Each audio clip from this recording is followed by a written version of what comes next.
6장에서 왕가 사는 남자 혹시 보셨나요?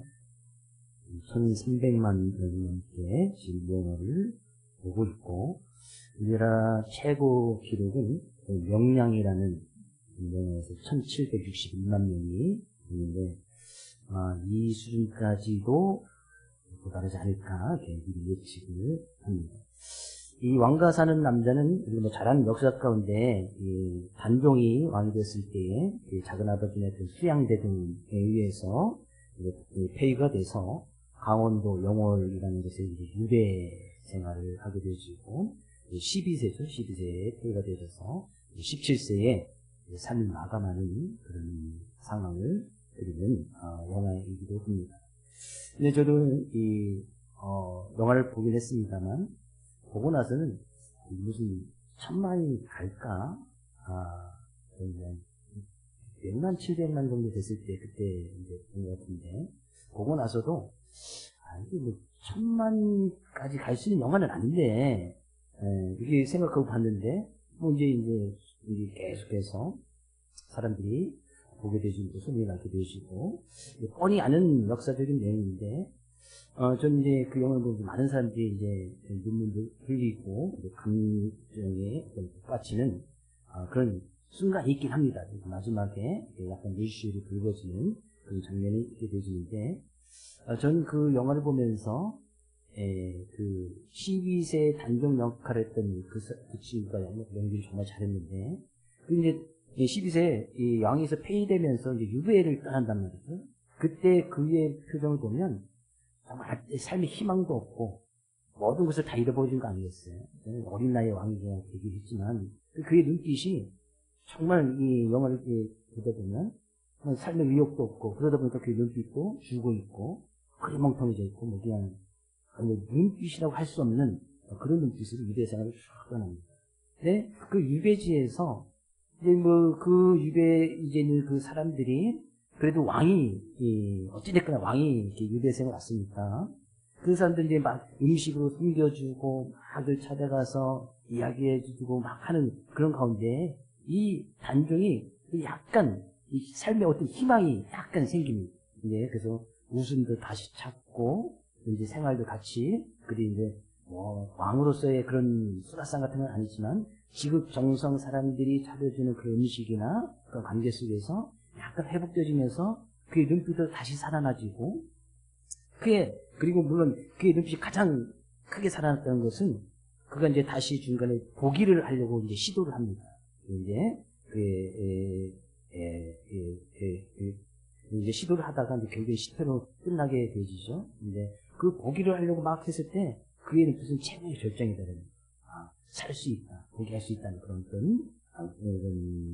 성공감이 있긴 했는지 모르겠지만, 결국에 이제 실패로 끝나서 이제 사약을 받아서 죽게 되지는데, 저는 이제 그 모습을 보면서, 삶에 의욕이 없으면 눈빛마저도 흐리멍텅해지고, 눈빛이 아예 없죠. 근데 삶에 어떤 의욕이 생기고 살아갈 이유가 생긴다면 그의 눈빛도 반드시 빛나게 돼 있단 말이죠. 어떻게 보면 우리가 지금 하나님 앞에 예배를 드린다는 것은 우리가 분명한 삶의 이유, 삶의 목적을 찾아가는 거잖아요. 우리가 예배 드리는 이유는, 하나님을 찬양하고 하나님께 기도하는 이유는 우리가 분명히 살아야 될 이유를 분명히 알고 있는 것이거든요. 그럼 우리가 왜 살아가는지, 삶의 목적을 분명히 알고 삶을 살아갈 수 있는 분명히 이유가 있다면 우리의 눈빛은 살아날 수밖에 없다는 거예요. 우리 지금 앞에 옆에 계신 성도님 한번 눈빛 한번 볼까요? 살아있나요? 아니면 죽어있는 동태 그것이 안 계시죠? 예배는 눈빛이 살아나는 거예요. 왜? 삶에 분명한 이유가 생기잖아요. 삶에 분명한 목적이 있단 말이에요. 저는 오늘 이 시간 우리 학생 청년들이 주는 그런 헌신 예배, 그런 모습을 같이 학생 청년만 헌신하는 건 아니죠. 우리 모두가 이렇게 하나님 앞에 헌신 때에 나가는 이 귀한 예배를 통해서 우리의 눈빛이 살아나고, 그 빛을 가지고 세상에 분명히 예수 그리스도를 나타내 증거할 수 있는 우리 모두가 될 수 있기를 주의 이름으로 축복을 드립니다. 오늘 본 말씀 이렇게 시작하네요. 젊은 자들아. 우리 학생 청년을 뭐 생각해서 말씀을 준다는 것은 아니에요. 준비하다 보니까 이제 젊은 자들이 나오는데, 그럼 젊은 자들은 누구죠? 학생 청년이 젊은가요? 아주 어린가요? 그럼 뭐, 머리가만. 그렇지. 우리가 이제 평균적으로 생산할 때는, 그렇죠. 나이가 많지 않은 중년을 보통 이제 젊은 자다 이야기하는데, 젊은 것도 어떻게 보면 상대적인 거예요. 상대적인 거. 학생 청년에게 젊다고 하면, 학생이 젊다고 하고, 이 주일학교 애들이 젊다고 하지, 자기들이 젊다고 생각하지 않을 겁니다. 만약에 정말, 어느 섬에 가면, 어느 교회도 그렇지만, 그리스도 안에서 신안에 있는 어떤 교회는, 정말 평균 나이가 84세. 그리스도 안에서도 그런 교회가 있습니다. 그래서 75세 된 장로님이 드럼치고 찬양하고 하는 그런, 인산 교회, 시골 교회도 그렇다고 하던데, 정말, 섬 전체에 이 사람이 없으니까, 그러면 거기서 젊은 사람은 75세는 젊은 거야. 84세는 중간이고, 90 넘어가면 약간 노년이고, 어떻게 보면 이 젊음이라는 것도 좀 상대적이긴 합니다. 그러나, 기본적으로 우리가 젊음이라 하면, 그래도 내가, 어떤 젊음에 갔을 때 우리가 나이라기보다는, 내가 어떤 열정이 있느냐, 어떤 삶을 살아가는 분이 호기심이 있느냐, 이에 대해서 젊음의 기준을 좀 나누기도 합니다. 근데, 지금, 여기서 이야기하는 것은 교회 안에서 있는 어떤 성도들의 관계 속에서 지금 이야기를 하고 있는 겁니다. 그럼 비교적으로 좀 젊은 자들이 있을 것이고, 좀 연세 드신 분들이 있을 것이고, 젊은 자들에도 또 나이가 더 어린 친구들도 있을 것이고, 우리가 이 시간 통합 예배를 드리면서 우리가 주일학교에서부터 청년, 우리 모든 성도들 함께 지금 예배를 드린 것을 보면 젊은 부류가 있고, 더 젊은 부류가 있고, 나이 좀 드신 분이 있고, 더 많이 드신 분이 있단 말이에요. 그러면 어찌됐건 가나, 나보다 나이 더 많은 분들이 있을 것이고, 나이가 더 어린 사람들이 분명히 있을 거란 말이죠. 그래서 이제 젊은 자라는 것은 꼭 나이에서 이에서 젊은 자보다, 그런 이야기보다는, 5절 말씀 이렇게 시작하잖아요. 젊은 자들아, 이와 같이 장로들에게 순종하고, 여기서 장로는 나이가 많으신 분들을 이야기합니다. 우리 직분을 맡은 그런 장로님들을 이야기하는 것이 아니에요. 나보다 나이 많은 사람.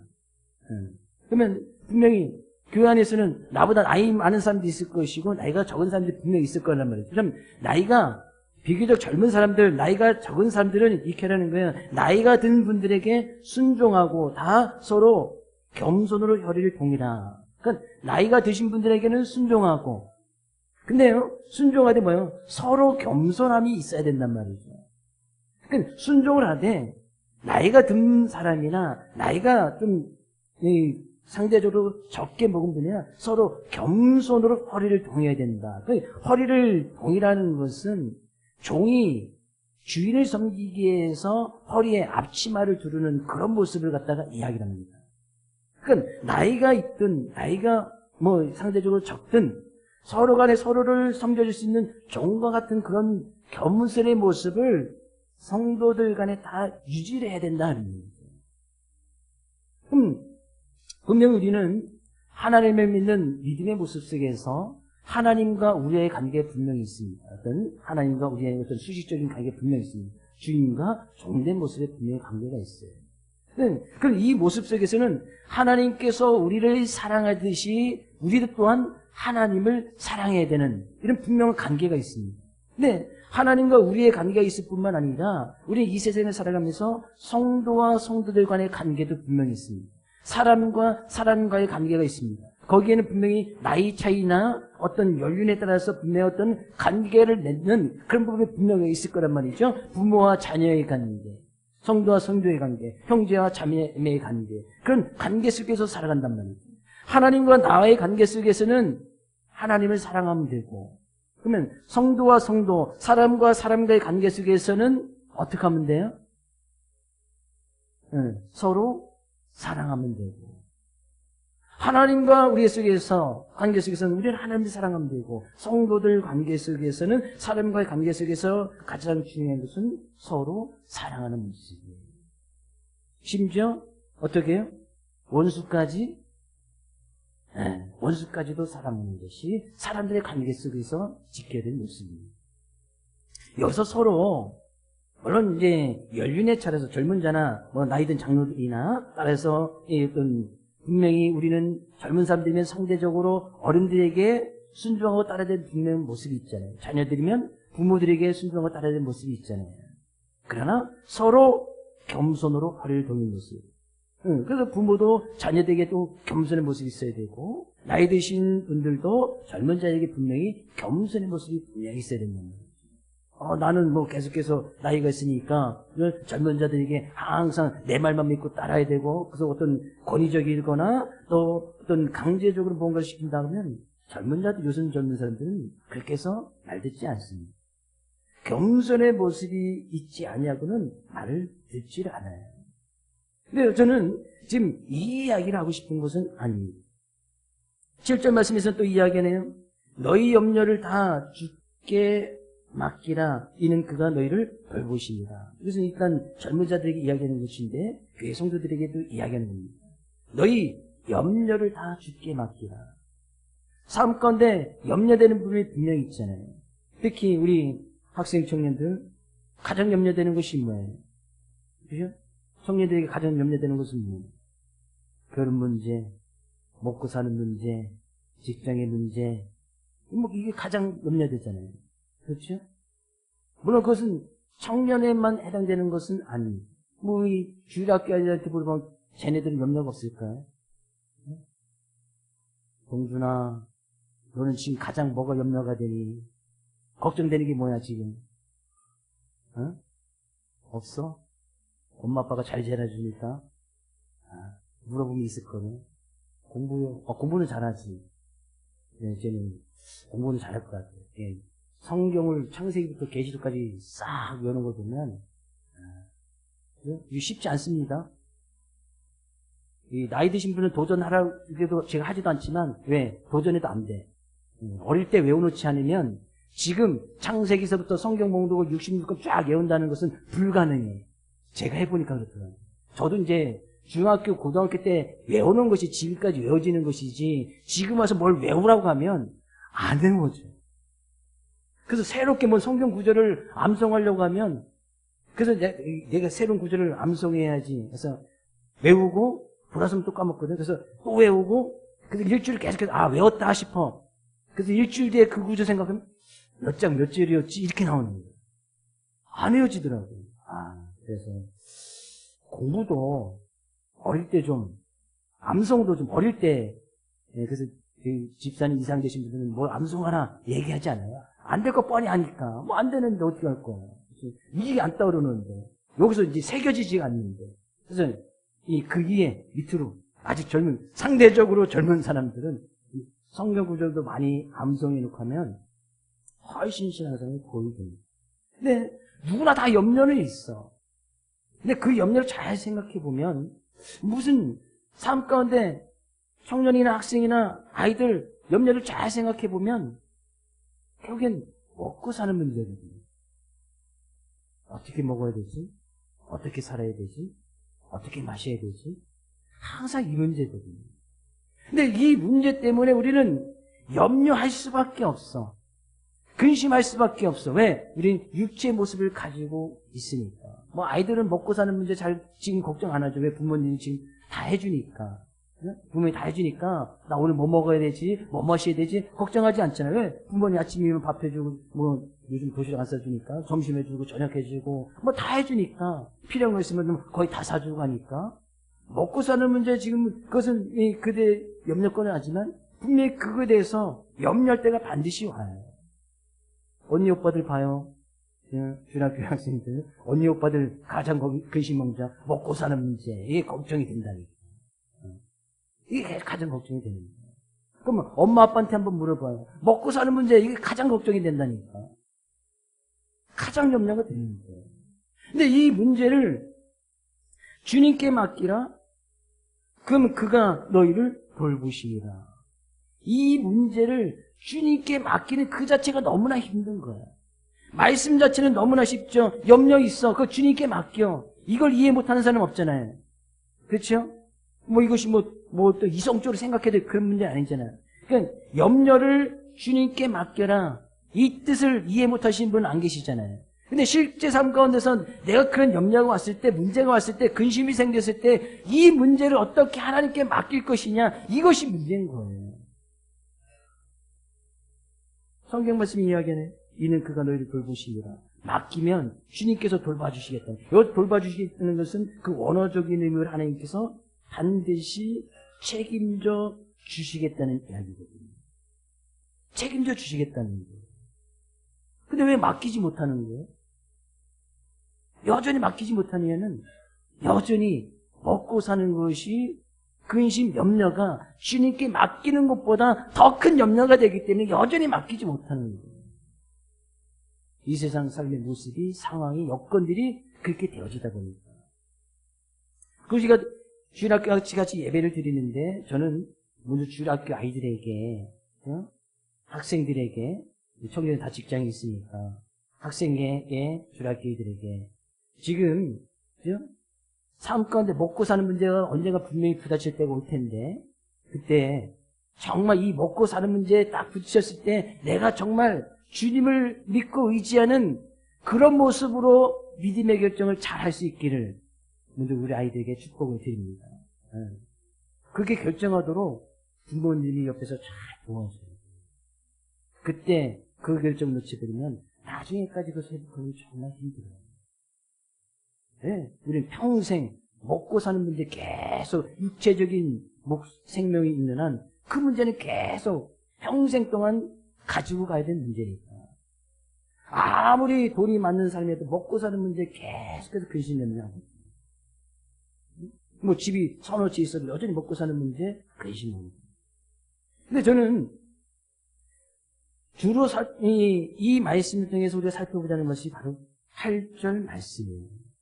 지금 오늘 본문 짧은 말씀에서는 성도들 간에 서로 겸손함으로 순종하라. 그리고 염려를 주께 맡기라. 이 두 가지를 이야기하고 있거든요. 네, 8절. 근신하라 깨어라. 너희 대적마귀가 우는 사자같이 두루다니며 삼킬 자를 찾고 있다.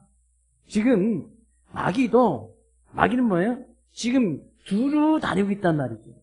두루 다니더니 여기저기 다 다니고 있단 말이죠. 사람들의 관계 속에서, 우리의 삶 가운데서, 우리의 상황 속에서, 심지어 우리의 마음까지도 마귀가 들어와서 우리 마음에 가득 마귀의 생각과 뜻으로 가득 찰 수 있도록 마귀는 계속해서 두루 다니고 있단 말이에요. 욥기서에 가서 보면 하나님께서 사단에게 묻습니다. 내가 어디서 왔느냐? 사단이 하나님께 대답합니다. 저는 땅에 두루 돌아 여기저기 다녔나이다. 사단은 여기저기 계속 다녀요. 두루 다니고 있단 말이에요. 어느 때 그러면 두루 다니면서 하는 것이 뭐예요? 삼킬 자를 찾는다. 어떻게 하면 내가 그 사람의 마음속에 들어가서 그 생각 속에 들어가서 그 사람을 마귀의 도구로, 사단의 도구로, 마귀의 자녀로 쓸 수 있을까? 마귀는 계속해서 두루 다니고 있는 거예요. 여전히 찾고 있단 말이죠. 근데 그 마귀가 두루 다니면서 삼킬 자를 찾는데 어떻게 하는 사람, 오늘 본문에서 예를 들면 사람들의 관계 속에서 서로 겸손하지 못한 그런 관계에 있을 때 그 관계를 타고 들어온단 말이에요. 우리의 염려를 하나님께 딱 내어 맡겨야 되는데 그 염려를 내어 맡기지 못하는 그 염려를 통해서 마귀가 타고 들어온단 말이죠. 그래서 계속해서 그 염려 가운데 벗어나지 못하도록 계속 염려하게끔 만드는 거예요. 그러면 주님을 온전히 예배하는 예배의 삶의 모습이 되겠습니다. 사람들의 관계 속에서 서로 겸손하고 서로 순종하고 그 말씀을 따라가는 그런 사람들의 관계 잘 유지해서 서로 사랑의 모습이 되어져야 되는데 그 관계가 그 정상적인 관계 유지 못하고 서로 어떤 이 순종하지 못하며 말씀을 따라가지 못하고 서로 싸우고 미워하는 그런 모습이 있다면 사단은 반드시 그 틈을 타고 들어와서 그 관계를 깨어보게끔 만들어버린다는 거예요.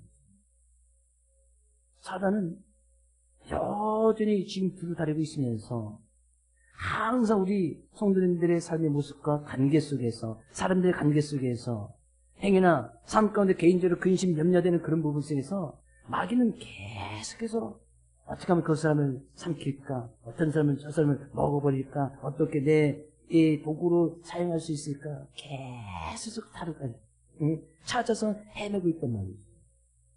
마귀도 지금 열심히 일을 하고 있습니다. 마귀도 지금 열심히 일을 하고 있단 말이죠.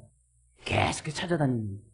그래서 서로 간에 관계 속에서 어떤 이 싸우거나 미워한 틈이 있어서 서로 관계가 깨지려면 마귀는 여지없이 그 틈을 타고 들어와요.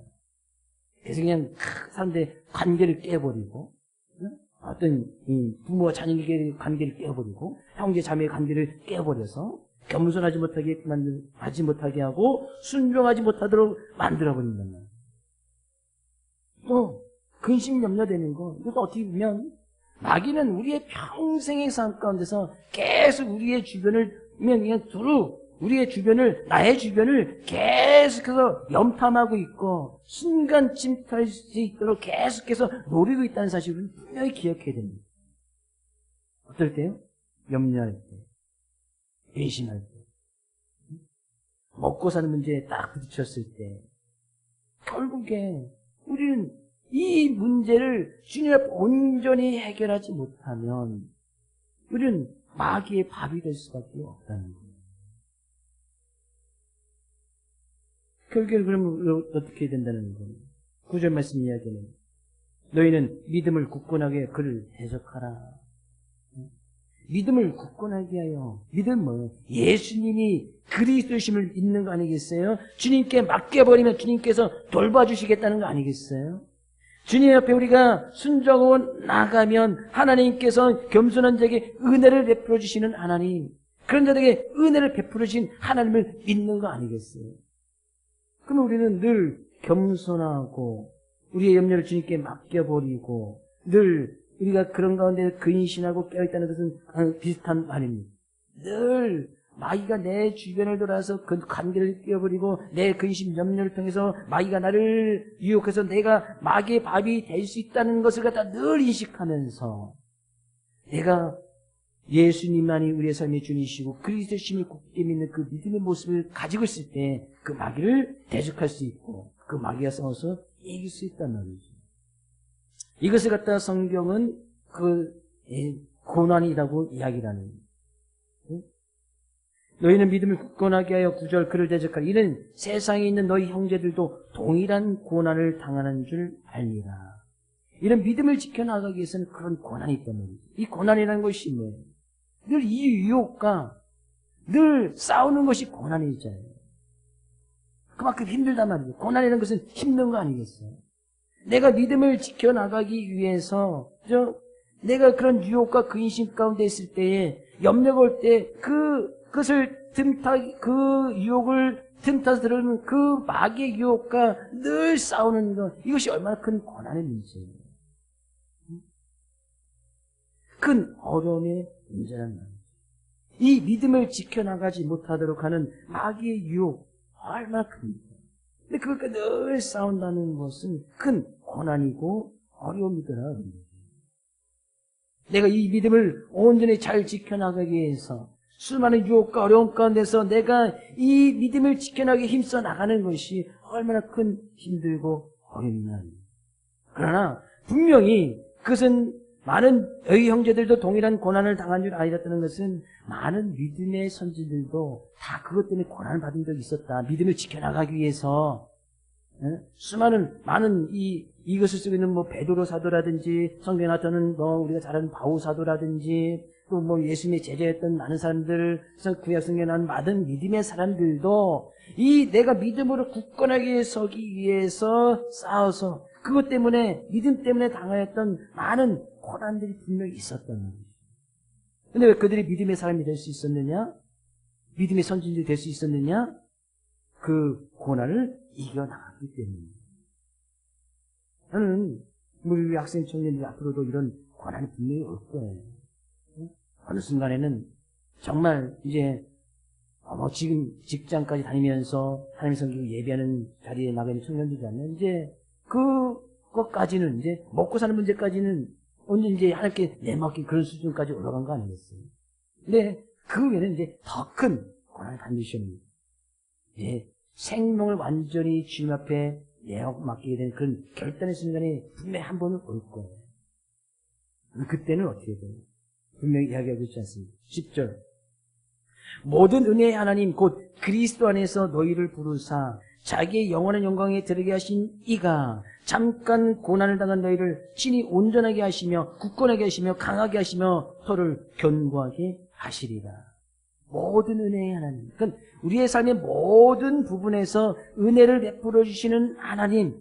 그가 우리를 택하여 부르시고 자녀 삼아 주시고 결국엔 우리를 영원한 영광에 하나님 나라에 들어가게 하실 그 분이 우리가 그 믿음 때문에 부단히 노력하고 싸우고 애써 나가는 그런 가운데서 그런 하나님을 온전히 의지한다면 그런 하나님께서 분명히 우리를 온전하게 하시고 굳건하게 하시고 강하게 하시고 견고하게 하여 주실 것이라는 거죠. 그런 가운데서 모든 은혜의 하나님을 바라보라. 이 평생 우리가 가지는 믿음의 모습 아니겠습니까? 어떤 삶의 환경, 여건 가운데서 우리는 모든 은혜의 하나님, 나를 왜 불러주셨는가? 나를 왜 구원시켜 주셨는가? 왜 나를 영원한 영광, 하나님 나라에 들어갈 수 있도록 허락해 주셨는가? 그 은혜를 생각해 보면 그 하나님을 반드시 의지하고 나간다면 하나님께서 반드시 함께 주시고 온전하게, 굳건하게, 강하게, 견고하게 하여 주실 것이라는 거죠. 우리의 믿음은 바로 그런 믿음 아니겠습니까?